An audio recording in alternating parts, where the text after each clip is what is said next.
हमारी तरफ आ रही है। कौन होगा? टीनू, यह रिक्शा एकदम नई नई लग रही है। किसने खरीदी होगी? भैया, अगर हमारे पास भी ऐसी रिक्शा होती तो कैसा मजा आता। हाँ टीनू, वैसे भी बैलगाड़ी का पहिया टूट गया और दूसरे गांव में जाने में भी बहुत देर लगती है। भैया, अब तो पक्का हमारे घर की ओर ही आ रही है।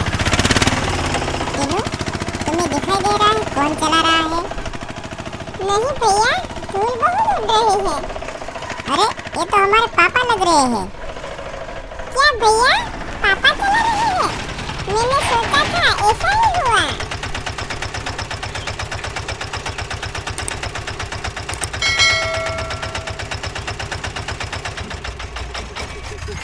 क्या पापा, यह रिक्शा हमारी है? हाँ बच्चों, यह रिक्शा हमारी है। मौज कर दी, मौज कर दी। अब तो मजा आएगा पापा। चलो बच्चों, तुम्हारी माँ को बुलाओ। माँ, ओ माँ, देखो तो पापा हमारे लिए क्या लाए हैं। माँ देखो तो सही। क्या है मीनू, क्यों इतना शोर मचा रही हो? पहले आप देखो तो सही माँ। टन टन। अरे वाह, नई रिक्शा। हाँ माँ, हमारी नई रिक्शा। माँ, कैसी लगी ये रिक्शा हमारी? देखो तो एकदम नई है। चलो टीनू, टीका लगा दो और रानी, तुम हमारे गाय के ताजे ताजे दूध से पेड़ा बनाओ और सबको बांटो।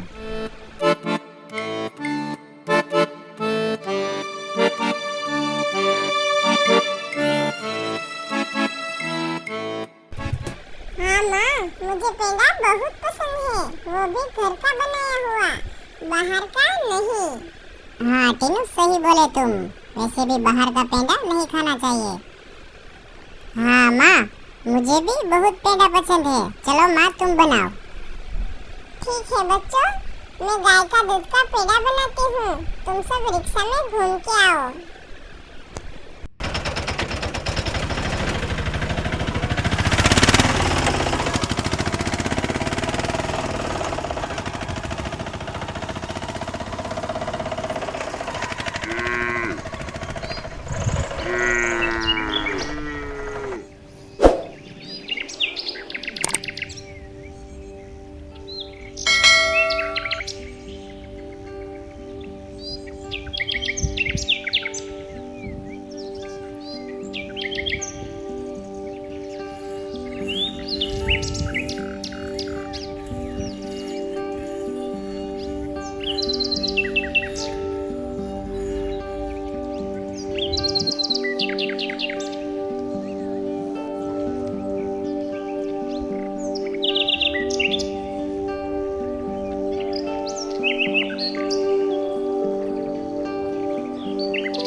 कितनी अच्छी खुशबू आ रही है। मजा आएगा खाने में। और हाँ दोस्तों, आज हमने नई रिक्शा खरीदी है। इस खुशी में आप भी पेड़े खाइए। और हाँ, अगर आपको यह वीडियो पसंद आए तो लाइक, शेयर एंड सब्सक्राइब कर देना। Thank you.